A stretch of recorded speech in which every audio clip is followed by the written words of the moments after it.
Alright, I'm David from Laowa Photography, and today I am here to tell you about my favorite portrait lens ever, sort of, with some major drawbacks. I know, that sounds kind of loaded. But anyway, the Laowa 105mm f2 STF lens. Damn, I love this lens. This thing is insanely sharp, but there's issues. First off, Laowa is owned by Venus Optics, and they make good lenses. This is actually my third lens from them. They don't sponsor me in any way. I go out and buy these lenses myself, just so you know. But yeah, it comes in a box. The box has foam stuff, nothing exciting. Who cares about that? Anyway, what you need to know about the lens itself is these retail new for about 700 bucks. I've seen them used for like 480. Let me just take a look at the back of the box here. Back of the box here, so I can tell you simply about the lens elements. Now, it does have the apodization filter in it, which is, I don't even know how to describe it. When you look at your bokeh balls, on most lenses, they have kind of a sharp edge to it. And then they've got this kind of onion effect, and this is supposed to eliminate the onion effect and make them nice and soft and give them kind of a gradient going out. So I suppose it actually does that. All I know is it has excellent bokeh. The other thing you need to know is it has 3 LD elements in it, which is awesome. That means low chromatic aberration, and then 1 extra refractive index element in it as well. So basically, this thing has phenomenal glass. This lens has 11 elements in 8 groups. It has 2 14-bladed apertures that are all curved. It claims that it's 8 and 14, but in reality, this one actually has 2 14-bladed apertures. It's an all-metal construction. The filter threads on the front are 67mm. Even though this lens is a manual focus lens, it actually comes with a Canon chip on the back of it to at least let your camera know which lens it's using. And the chip doesn't actually work on a lot of Canons. It does work with the Andoer adapter on the Sony E just fine. It actually works on Micro Four Thirds okay, but it doesn't tell you what aperture you're at or anything like that. It's just a chip to say what the lens is. So this is now mounted on my Canon 5DS, and this is the studio camera I use at my other studio. And I just wanted to show you what this was like. Now, this has a chip problem, and if we go ahead and turn the camera on, and then hit live view, you'll see everything looks like it's actually working the way that it's supposed to. And then go ahead and try to take a shot, and that is the message that we get. So yeah, after I talked to their tech support, they said that all of these lenses came out with a bad chip on them for the Canon versions, and really the chip is just an identifier chip that allow the camera to know that it's a 105mm f2 lens, but realistically it does not work. So either put tape over the contacts or just remove the chip from the bottom of the camera is what they told me to do. So when this lens is mounted on the Sony A7R III, you come around this side here so you can actually see what it looks like. I'm just using this cheap Andoer adapter, pretty much the same thing as a Comlight, and it seems to work fine on here, but there are some quirky issues. The one thing that drives me nuts is the T-stop scale. The T-stop is actually slightly tighter, but that's about where it goes. So this says right here that we are a T-stop rating of 8. So if we try to match that with the other one, then it would be right there, which is at 5.6. But look at those blades. Those are beautiful blades. They're all curved. There's 14. They both have 14 blades. It's just so strange that this has 2 different sets of aperture blades. It drives me nuts. So why does this drive me nuts? Well, it's mounted on the camera, and if we go ahead and open everything back up to where it should be. The problem is, you know, when you're stepping down, for some reason you always want to grab this and it doesn't move, and you think that you're stopped all the way down, so then you start turning it the other way. Well, that's because you're grabbing the wrong aperture. Now the other problem is, let's say if this is, you know, you're shooting it like f8 and for some reason you think you're stepping down, you're not. You're not actually changing anything. Just screwy design. But the thing is, the glass inside this is absolutely amazing, so I will live with it because I think it's just that good. This lens also has a little bit of weight to it. And I imagine that has something to do with that crazy double aperture. So 768 grams, and then, you know, ounce wise 27 ounces or 1.69 pounds.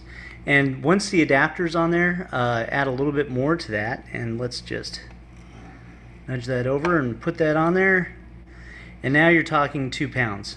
Focus breathing. So I've got it focused on the lights, sitting in the background against the wall, and I'll bring it into Happy Robot Baby. Really not bad. It barely moves at all, so really pretty good. And then I go back to the lights again. I'm just hand holding this right now on the A7R3. Come back. Very smooth focus.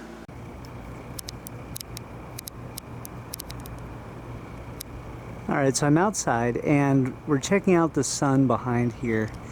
And let me focus more on the leaves in the back. You know, see, flare-wise it does okay. We don't get a lot of rainbowing or anything like that. But when it comes to cross flare, let me get over this way. Let me get towards just peeking through there. You'll see it starts to kind of ghost over, and right there I'm getting a little bit of a rainbow in the corner. So, and then right there it kind of washes out. So let me put the lens hood on.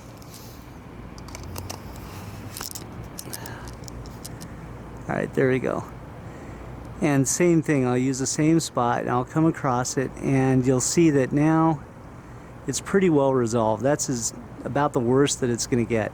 Let's look at how well this lens controls flare. So these are the LEDs in my ceiling. And just to give you an idea, this is all the way open and I'm moving it around, and I don't see a whole lot going on until you get off to the side of it. So let's look at CFL really quick. And I happen to have some CFLs and the same kind of can lights, and those really don't flare at all. So yeah, pretty good. It seems to be better than some lenses. We don't get the rainbowing effect, which is really good, but it's still, the cast from side light is where it gets really tough. And let me go back to the LEDs just to prove that point right there. That's what I'm talking about. But to be honest with you, most short telephoto lenses suffer from this, so there's really no way around it. That's why they come with hoods.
Close focusing is about 30 inches.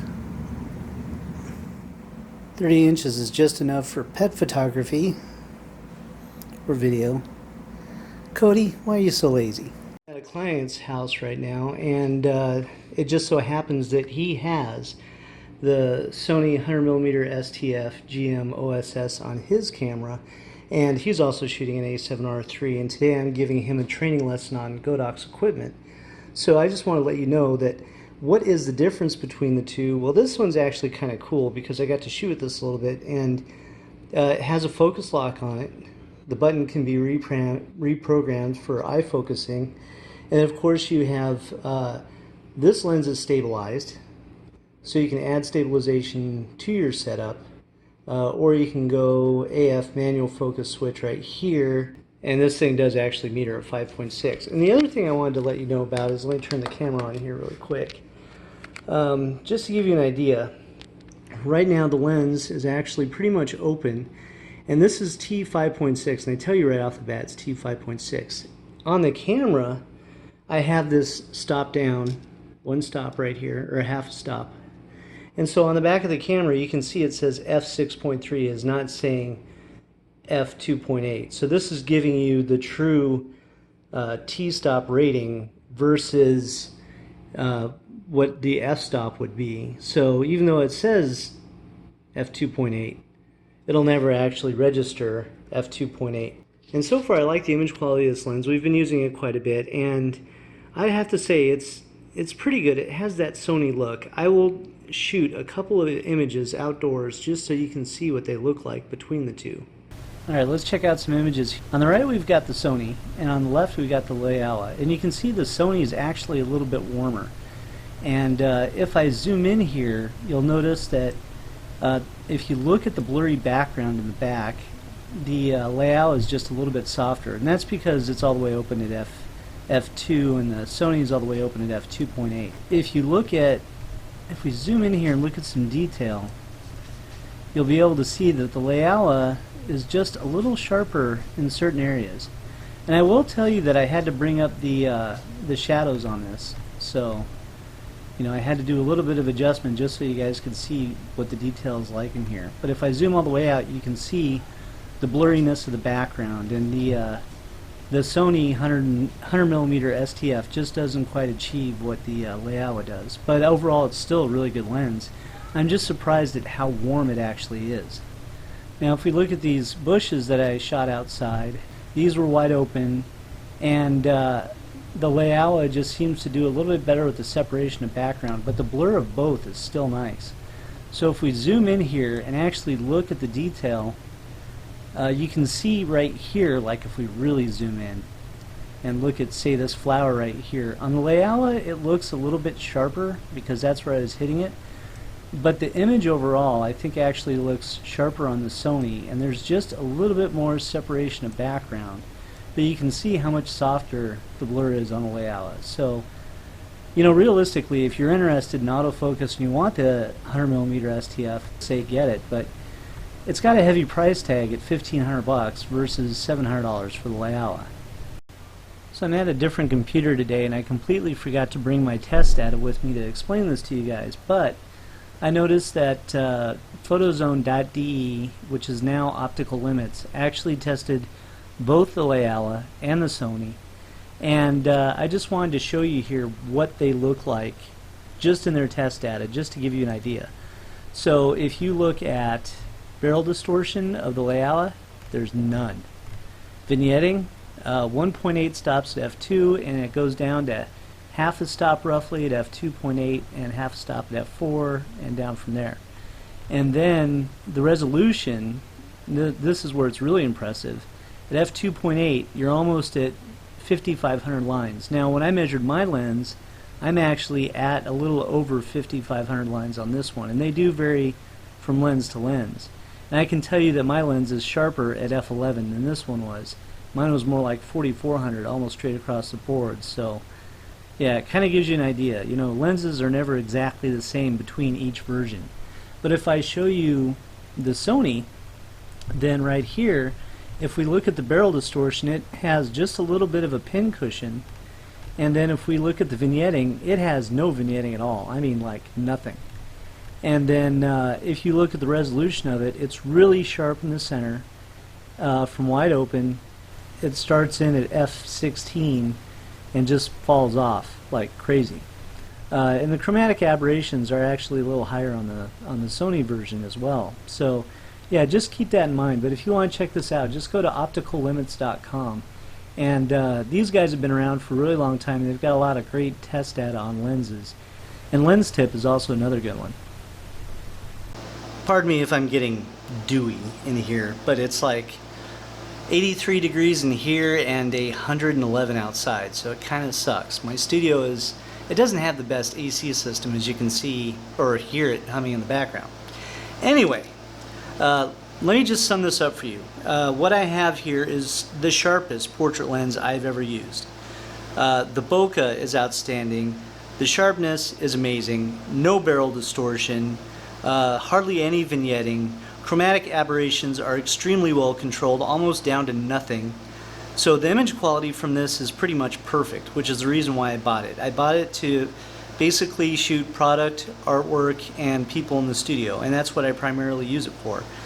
Out in the field, it kind of sucks because A, it is very heavy, and B, the double aperture system going different directions kind of sucks.